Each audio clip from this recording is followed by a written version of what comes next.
Marielle Cazot, vous êtes directrice du Château La Conseillante. Est-ce que vous pouvez nous parler du millésime 2015 tel que vous l'avez vécu, bien sûr au Château La Conseillante et sur Pomerol?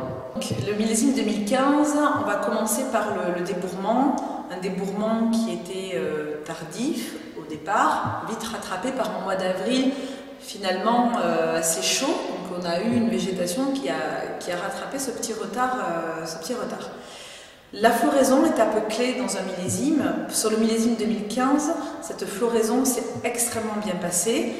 On peut dire que la période de floraison, qui pour nous était début floraison fin mai, mi-floraison 3 juin, 3-5 juin, on était vraiment sur une période très sèche, très chaude, les conditions idéales pour une floraison. Donc une homogénéité de floraison, pas de coulure, pas de mirandage. Ça s'est passé finalement assez vite, donc un beau potentiel pour la récolte à venir.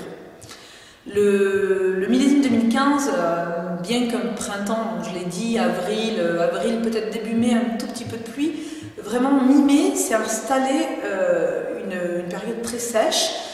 Juin, je viens de le dire, pour la floraison très sèche, assez chaude, et puis de mi-juin jusqu'à mi-juillet, une période légèrement même caniculaire, avec des températures maximales supérieures parfois à 30 degrés. On a même eu presque 5 semaines sans aucune précipitation entre la fin juin et la fin juillet, début août. À cette époque-là, on pouvait même être un petit peu inquiet, on attendait l'eau pour enclencher la véraison, parce que la plante aime le stress hydrique, mais il ne faut pas trop de stress hydrique. Et la magie de la nature, parfois c'est négatif, mais en tout cas pour 2015 c'était très positif. Fin juillet, début août, on a eu les précipitations nécessaires pour que la véraison se passe bien et rapidement. Et je pense dire de mémoire de viticulteurs, m'ont dit des collègues, il n'y a jamais eu de véraison aussi rapide.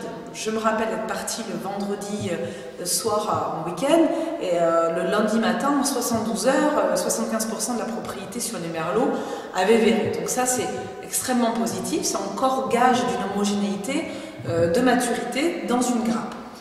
Nos parcelles sur le plateau, côté Pétrus, la parcelle dite de Baraille, Pipode, Sertan, sont des parcelles qui sont sur l'argile, donc déjà il n'y avait pas eu trop de stress hydrique. Enfin, le stress hydrique avait été assez raisonné.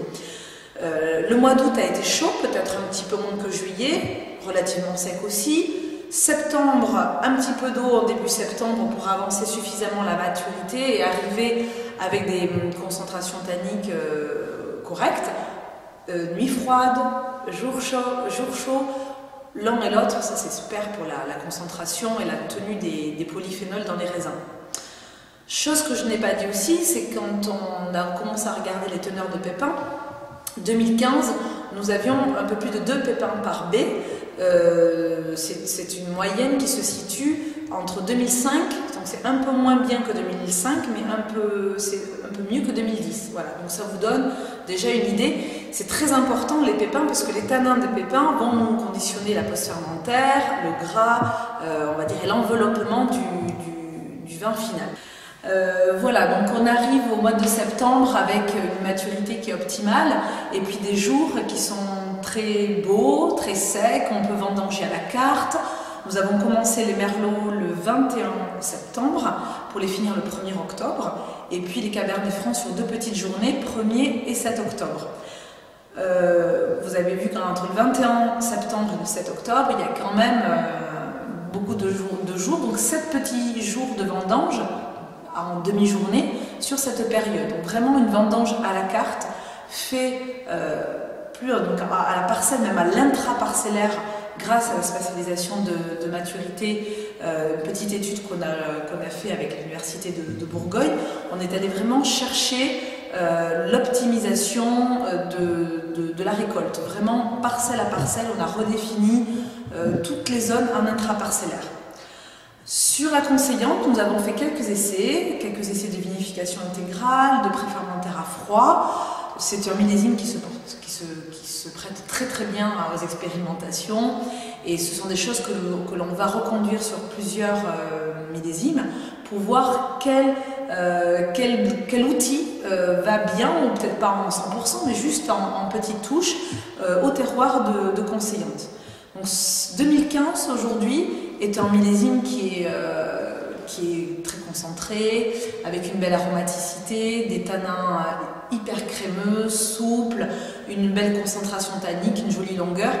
Aujourd'hui c'est un petit peu tôt, mais on arrive à l'aube des primeurs, on a déjà quand même une bonne idée des assemblages, on a assemblé à 95% notre grand vin, donc on sait ce que présage ce 2015, et ça présage des fruits mûrs, de la réglissezan, un pomerol, vraiment un grand pomerol, un très grand pomerol même à Conseillante. Merci beaucoup. Merci.